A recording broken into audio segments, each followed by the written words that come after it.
JJK라는 래퍼는 꽤 많은 한국 래퍼들의 우상 같은 사람입니다. 그는 꿋꿋이 본인의 자리를 지키면서 다른 래퍼들의 성장을 도왔고 이 문화를 위해서 힘써왔습니다. 그의 힙합에 대한 열정은 누구보다 대단했으며 그 과정에서 느낀 감정들을 항상 그의 앨범에서 풀어내었죠. 꾸준히 작업물로 증명해왔으며 변하지 않는 굳은 신념을 가지고 래퍼로서 활동해왔습니다. 그런 JJK가 점점 오지가 되어가면서 더 이상 젊은 그가 아닌 한 가족의 가장으로서 혹은 이 힙합 씬을 이끌어나가는 리더 중 한 명으로서의 소감을 밝히는 음악을 세상에 내놓았는데요. 그 결과물이 바로 고결한 충돌이라는 앨범과 지옥의 아침은 천사가 깨운다 라는 앨범입니다. 이 두 앨범은 비슷한 주제로 묶을 수 있을 것 같아요. 바로 아버지라는 지위로서의 JJK와 래퍼라는 지위로서의 JJK의 갈등입니다. 사실 그는 힙합 아티스트이다 보니까 당연히 대중성과는 거리가 조금 먼 음악을 해왔죠. 역시 힙합이 돈이 되기는 쉽지 않았습니다. 그리고 이제 아버지가 되니까 타협점에 대한 생각이 많이 들었던 것처럼 보였습니다. 이 두 앨범에서는 이에 대한 그의 깊은 고뇌와 책임감이 음악에 녹아 있습니다. 두 가지 가치관의 충돌, 그것을 겪은 JJK는 혼란스러운 그의 뇌속과 지울 수 없는 부담감을 이 두 앨범에서 풀어놓았습니다. 그렇기에 이 두 앨범은 모두 슬픔이라는 감정에 가까운 그런 느낌이 있었죠. 이렇게 상당히 진지했던 두 앨범에 이어서 2022년 후반에 또 하나의 앨범이 발매됩니다. 바로 오늘 소개해드릴 비공식적 기록 3라는 앨범입니다. 방금 소개해드린 이 두 앨범에서 JJK가 아버지가 되면서 느꼈던 감정들이나 래퍼로서의 JJK와 아버지로서의 JJK가 대립하는 순간이 녹아있다고 했잖아요. 하지만 이 앨범은 비슷하면서 달랐습니다. 아버지와 래퍼 사이에서 갈등하고 고통받는 그의 모습은 여전히 보이지만 그렇다고 너무 진지하거나 감정적인 방향으로는 흘러가지 않습니다. 슬픈 감정이나 고뇌의 감정을 음악에서 보여준 것은 아니고요. 오히려 그의 책임감이나 결심에 가까운 멋있는 리더의 모습을 보여줍니다. 여전히 금전적인 문제나 가족 혹은 힙합이라는 문화에 대한 책임감은 있지만 그것에 대한 감정적인 묘사로 서사를 진행한다기보다는 진취적으로 더 나아가겠다는 묘사가 위주라는 것입니다. 이런 부분에서 전의 두 앨범과 미세한 차이가 있죠. 그리고 이런 묘사는 뭐라 해야 될까요? 약간 대선배의 조언을 듣는 듯한 느낌이에요. JJK가 이 바닥에서 굴렀던 시간만큼 당연히 경험도 엄청 많잖아요.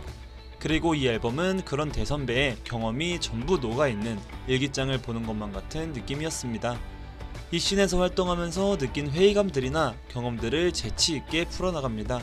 이런 가사들에서 확인할 수 있어요. 이런 가사를 보시면 제가 왜 이 앨범이 JJK의 일기장 같은 앨범이라고 말하는지 느끼실 수 있을지 모르겠습니다. 아버지이지만 동시에 래퍼인, 그것도 책임감을 가진 래퍼의 일기장을 보는 것만 같았습니다. 그래서 씬에 대해 비판하기도 하고 본인이 고민해왔던 문제들을 나열하기도 하며 동시에 가족에 대한 책임감을 드러내기도 합니다. 이런 가사들을 함께 쭉 봅시다.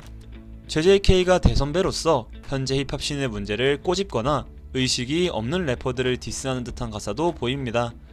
동시에 본인의 랩에 대한 자부심을 보여주면서 그가 나이는 많이 들었지만 랩 스킬로는 꿀리지 않는 래퍼임을, 그리고 동시에 신념을 굳게 지켜온 아티스트임을 보여줍니다. 이런 다양한 가사들이 총집합되어서 이 앨범은 아버지가 된 JJK의 회고록을 보는 것만 같은 느낌이 들었다는 것입니다. 힙합 아티스트로서의 신념, 신에 대한 책임감, 아버지에 대한 책임감, 실력에 대한 자부심 등 다양하지만 은근히 감동적인 가사들로 가득 채워져 있었습니다. 이런 가사들이 위주로 앨범이 흘러가며 결국 8분 정도가 되는 마지막 트랙에 도달합니다. 저는 이 앨범의 하이라이트가 가장 마지막 트랙이라고 생각합니다.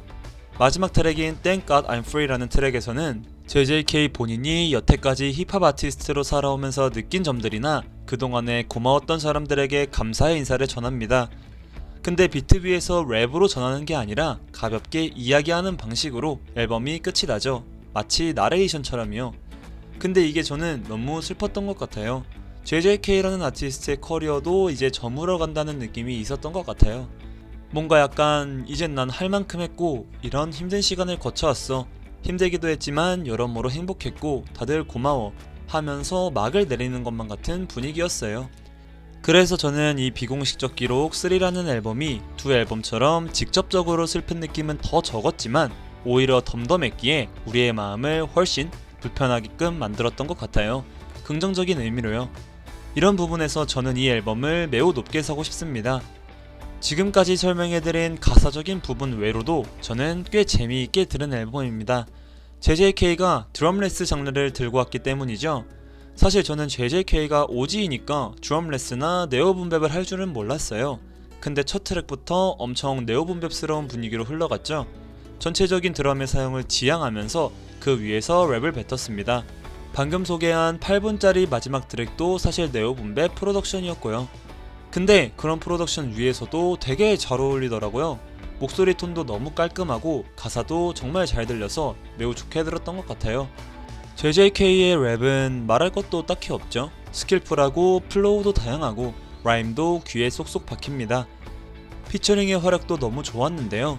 쿤디판다, 디젤, 손신바, HS 그리고 오이글리까지 다 너무 잘했습니다. 뭔가 세대 교체가 되는 순간을 보는 것만 같았어요. 방금 소개해드린 이 래퍼들이 그리고 너무 랩도 다 잘하더라고요. 약간 붐랩이나 네오붐랩 쪽에서 앞으로 미래가 매우 기대되는 아티스트들이지 않나 생각이 됩니다. 그리고 마지막 트랙에서 JJK가 이들에 대한 샤라웃도 하는데 젊은 래퍼들에게도 서스럼없는 리스펙을 보낸다는 점에서 그가 정말 멋있는 사람이라는 생각도 들었습니다. 이 비공식적 기록 3라는 앨범은요, JJK라는 사람의 일기장의 마지막 장 같은 느낌이에요. 그냥 직관적으로 표현하면 모든 것을 시도해보고 다 깨달은 달인의 회고록 같은 기분이었죠. 가사적으로도 그런 기분을 많이 받았고요. 아우트로도 일조했습니다. 그래서 감동이나 슬픈 감정이 꽤 컸던 것 같아요. 근데 제가 계속해서 슬픈 감정과 감동을 강조하는데 또 너무 슬픈 감정으로만 가득 차 있는 것은 절대 아니랍니다. 슬픔과 감동은 제가 느꼈던 감정일 뿐이고요. 여러분들은 다르게 느껴지실 수도 있습니다. 저는 어쩌면 이 앨범은 다시 새로운 다짐을 한 JJK의 씩씩한 시작이라고도 생각이 듭니다. 그래서 JJK는 우리가 이 앨범을 슬프게 느끼는 것을 원하지 않을 것이라고 생각합니다. 다른 관점으로 보면 그 어떤 앨범들보다 진취적이고 멋있는 앨범이니까요. 현재까지 한국 힙합씬을 보이지 않는 위치에서 지켜오던 JJK와 그런 비공식적인 모습을 담고 있는 비공식적 기록 3는 초심으로 돌아가기 원했던 그의 성공적인 작품이 아닐까요? 한국 힙합씬을 몇 년 동안 수호하던 JJK, 앞으로 어떤 행보를 걷든 한국 힙합 팬들은 곁에서 함께 응원하겠습니다.